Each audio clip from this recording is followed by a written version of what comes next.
여러분, 세상에 섬이 몇 개나 있을까요? 대충 많다로 넘어가려 하신다면 오늘은 안 됩니다. 왜냐면 숫자가 너무 맛있거든요. 전 세계 섬의 수 무려 100만 개 이상.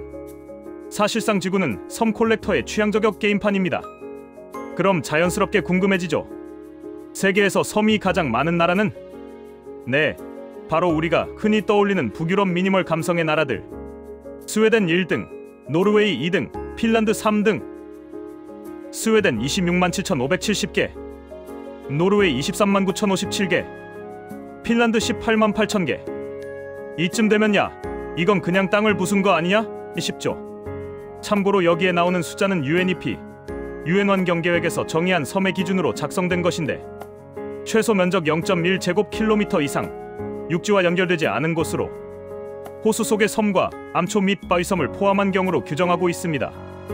이렇게 보면 특히 핀란드가 재밌어요. 18만 8,000개 중 17만 8,947개가 호수 속의 섬입니다.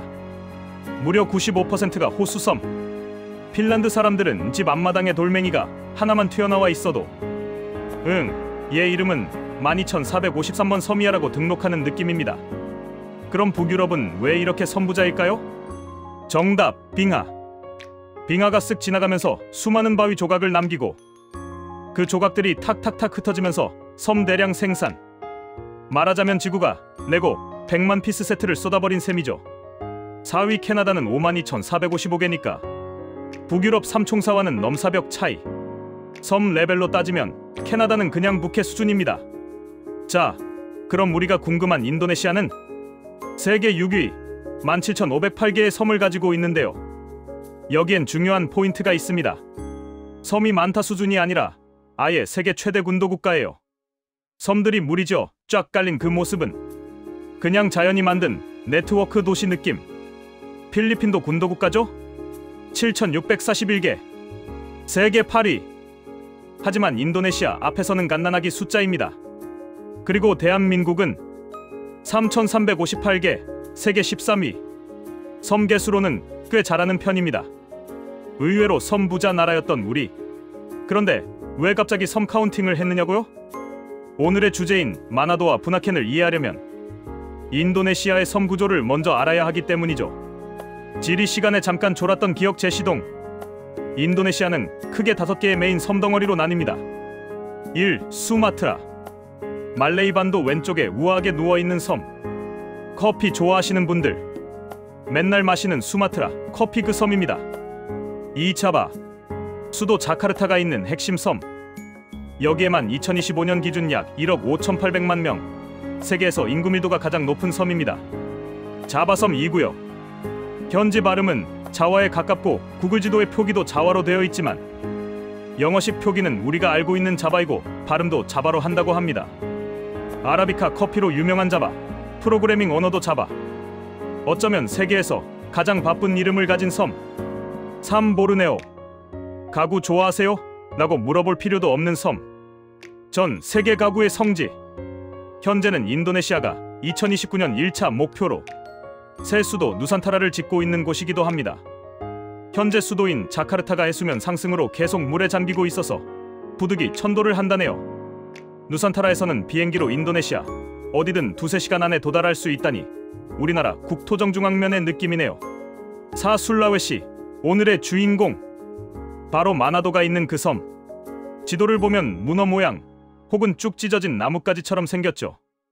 북쪽 끝에 마나도 부나켄이 있고 남쪽에는 한글을 쓰는 찌아찌아족이 사는 바우바우가 있습니다.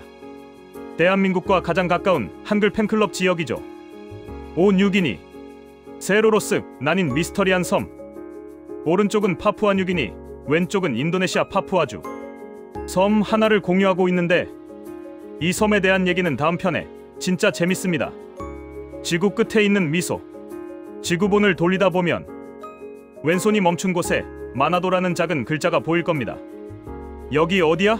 싶겠지만 그곳은 인도네시아에서도 북쪽 끝 태평양 쪽으로 고개를 내민 북술라웨시의 수도입니다. 이곳 사람들은 웃을 때 꼭 말합니다. 마나도는 멀지만 마음은 가깝다. 마나도의 뿌리, 바다에서 시작된 역사. 마나도의 역사는 바다의 역사입니다. 고대에는 미나아사라는 이름으로 불렸고 이 지역의 민족은 오래전부터 바다를 건너온 항해자들이었죠. 그들은 코코넛 나무 아래서 돼지를 키우고 산호초 옆에서 낚시를 하며 살았습니다. 즉, 해양적 낙천주의자들이었어요. 15세기부터 중국, 필리핀, 말레이 상인들이 드나들었고 곧 유럽의 그림자가 드리워집니다. 포르투갈, 스페인, 그리고 네덜란드까지. 향신료가 있는 곳엔 언제나 유럽이 있었다. 그들의 나침반은 정확했습니다. 식민지 시대의 관문 도시. 17세기 네덜란드는 북술라웨시를 동인도 회사의 통제하에 두었습니다. 그들은 마나도를 무역거점이자 군사전초기지로 만들었죠. 흥미로운 건 이 시기에 마나도는 기독교의 중심지로 성장했다는 점입니다. 선교사들이 들어오며 교회가 세워지고 지금도 인도네시아에서 기독교 비율이 가장 높은 지역이 바로 이곳이에요.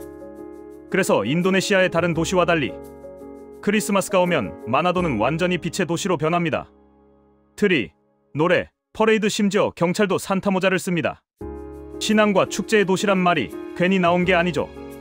근현대의 마나도, 북쪽의 관문. 독립 이후 마나도는 북술라웨시 주의 수도로 자리 잡으며 정치, 경제, 교육의 중심지가 됩니다. 하지만 그보다 중요한 건 사람들의 개방성이에요. 이곳 사람들은 유난히 외국인에게 친절합니다. 아마도 오래전부터 무역항이었기 때문이겠죠.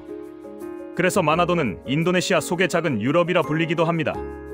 거리엔 빵집이 많고 커피 문화도 깊어요. 게다가 음식은 강렬합니다. 리카리카라는 매운 양념이 들어가면 어떤 음식이든 입안에 축제가 됩니다. 하지만 조심하세요. 이건 고추의 군대 수준입니다. 그리고 바다 건너 부나켄의 전설이 시작된다. 마나도에서 배로 약 40분. 드디어 부나켄 섬이 등장합니다. 그냥 섬이 아닙니다. 이곳은 신이 만든 수중 정원. 세계 10대 다이빙 명소 중 하나죠. 부나켄 해양공원은 1991년에 공식 설립되었습니다. 총 면적은 약 890, 그중 97%가 바다입니다. 즉, 이 공원은 물속이 본체예요. 부나켄의 바다는 한마디로 이렇습니다. 수심 10m부터 시작되는 다큐멘터리. 산호벽이 수직으로 떨어지고 거북이와 고래상어가 함께 유영합니다. 게다가 시야는 최대 40m. 다이버들에겐 천국이 따로 없습니다. 부나켄의 생태학적 마법. 이 바다는 그냥 예쁜 곳이 아닙니다.